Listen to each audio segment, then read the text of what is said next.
Dr. Kissinger, thank you for joining us today to look at what's happening in the US-China relationship and what it means for countries in the middle to navigate some of those tensions. But first of all, I just wanted to start by taking a bit of a step back. We've seen a lot of people likening the current situation, the current tensions, to a new Cold War. But as someone who was in the room watching a lot of the original Cold War unfold, what do you make of that comparison? When I started getting involved in China relationship, we had no contact with China for 25 years as a government, and very few private people. So I had the conventional view that China was very similar to the Soviet Union.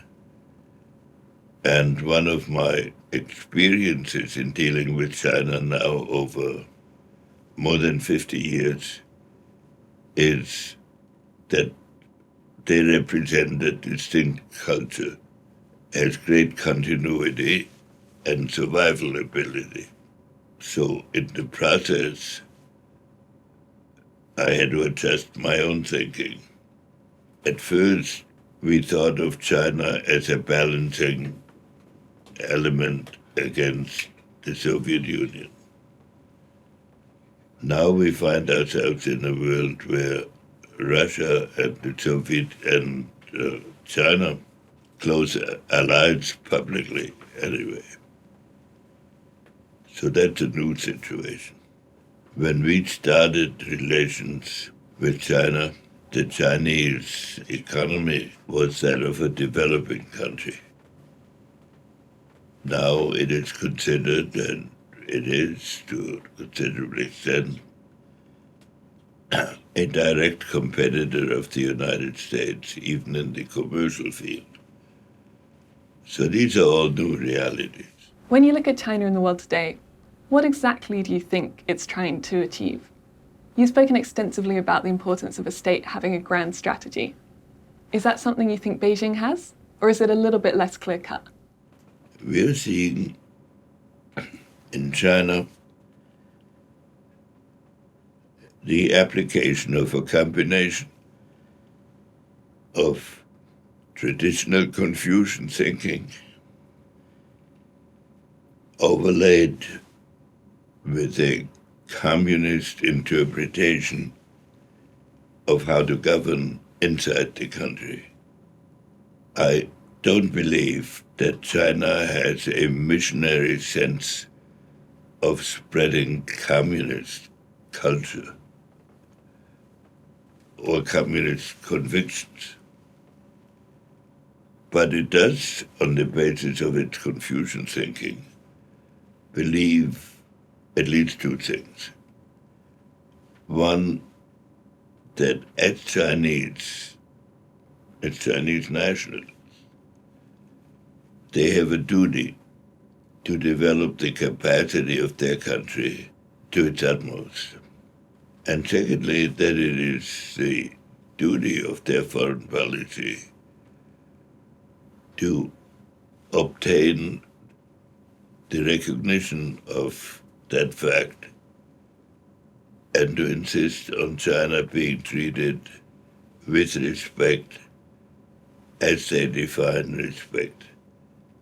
So, of course, if China could become significantly more powerful than the United States and its allies, that could translate itself in a significant international influence. But I don't think they're interested in world domination as such, or that they think they're engaged on a missionary crusade at this moment. And I think you've touched there on one of those big, perhaps, misunderstandings about China. And you've spoken extensively about the different ways that the US misunderstands China. But what do you think Beijing is getting wrong about the US? I think almost certainly the Chinese have, from their side, serious problems in understanding how the United States thinks. Well, one of the big differences is that the United States has lived behind two oceans and really felt no need to engage in international affairs for the greater part of its history. So there is not here a tradition of balance of power policy the way Britain used to conduct it for hundreds of years. Secondly, there is in America a not adequate recognition of the importance of time in considering issues. So, in much of American thinking, relations with another country are either good or very bad. Because if they are not good, you have to remedy the issues, and if they can't be remedied, it means you're in a confrontation. So this oscillating between the immediate and the long term is almost peculiarly American. Chinese leaders would not believe that good personal relations will affect the outcome of a negotiation decisively, because they believe that each side in a negotiation has made its own analysis of the situation and knows what it is capable of doing and what the other side might concede. When, especially over the early periods, American and Chinese negotiators were in the same room, they did not necessarily talk about the same thing. I think this is better understood today than it has been over some periods. And of course, one of those topics that was on the table in the earliest negotiations and still is today is that question of Taiwan. And a lot of coverage seems to take it almost as a given that Beijing will eventually invade. In your view, is it inevitable that we see great power competition turn to outright great power conflict? And what practical steps would you like to see from the US and from its allies to prevent those tensions escalating?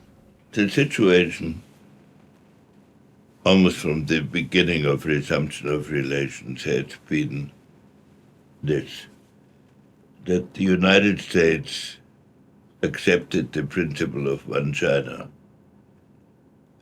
but it did not accept any particular principle by which that could be realized. So the implication of the Shanghai communique has been that we respected the Chinese concern about a unified China, and they needed to respect our concern for a peaceful solution. And for about 50 years, it has worked quite well. Based on my own experience in these discussions, I would think a more fruitful approach right now would be to see whether we could agree on something that gets us through the next 10 years with both of these principles maintained. And then at that point, look at the situation. And obviously there's more to this than just the US and China. And we're seeing two almost contradictory explanations of our world at the moment. The first is this return to bipolarity, but the second is an emerging more multipolar world order with bigger roles for India, for ASEAN countries, for the Gulf states. How do you see middle powers and emerging economies fitting into all of this? I think that a general war using without restraints on existing technology and with constant temptations for each side to do a little better has a great danger of escalating into general war. And that a general war between high-tech countries really must be avoided. So in that sense, the major countries are under some restraint from the beginning. We've now had nuclear weapons for 85 years.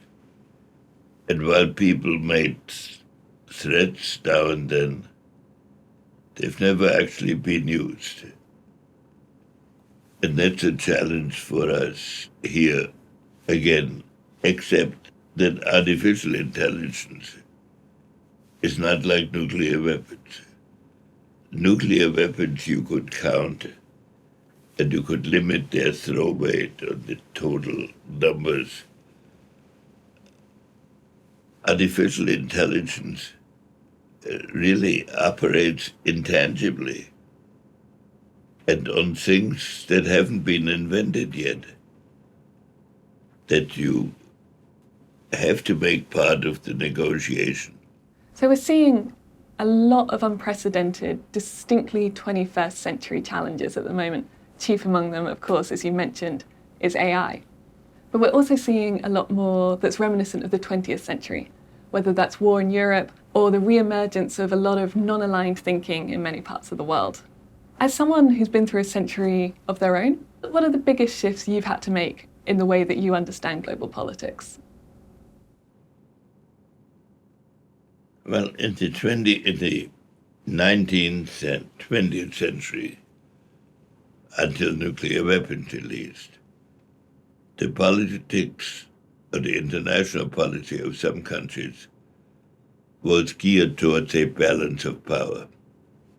Now, this is to some extent still valid, but the elements of power are changing.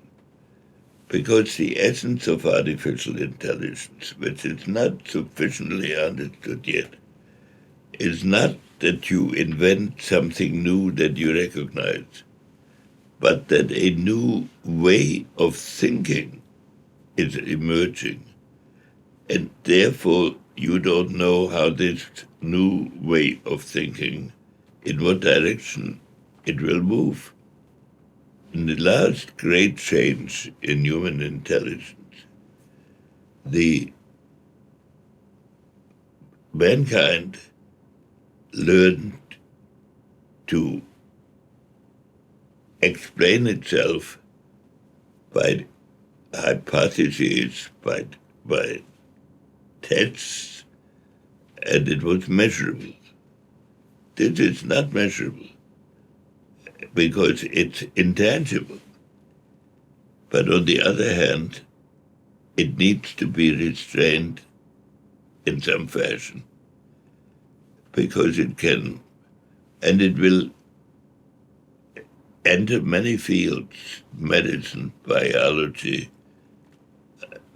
almost any human intellectual activity. So there is a big change that you start with your conclusion and then have to explain why it happened. So that will have a big impact on human thinking. But human thinking has to be careful not to run away with itself and not to liberate capacities that can wind up in the destruction of humanity. And that's where the United States and China have a special obligation, because they're in a special position to make progress scientifically. But how to limit the possible interpretations and applications is a challenge for each country and then for the countries between themselves. And finally, we're here today as part of this year's Future of Britain conference. So I just wanted to take this opportunity to focus in a little more on the UK itself. In a recent interview, you said your number one piece of advice to leaders is to identify where you are pitilessly. Yeah. What does that look like in a UK context? If you were a UK leader looking out at this global landscape, what would be your priority? Well, I have always been an advocate of the special relationship between the United States and Britain. Not out of sentimental reasons primarily, but out of the reality that the cultural background of Europe and the United States is very parallel. The great thinkers we recognize are more or less or are substantially accepted on both sides of the Atlantic. So that creates a special Atlantic relationship. Britain has the additional aspect that historically the threats to Britain came from across the sea or from the continent across the sea. So Britain was not involved in the European balance of power to the same extent, but it was deeply involved in it from the maritime point of view. We have fought 2 wars together. I've said somewhere, and actually you're in trouble when you quote yourself, but negotiating with the British, they try to make themselves part of your thinking and participate. So now we have this artificial intelligence issue. And eventually it should encompass the whole world because of its wide applications. The leading research in artificial intelligence outside the United States and China is in England. And so on that, England is linked to us to a considerable extent historically and intellectually. And so, in the nature of things, the special relationship now is developing rather well on that front.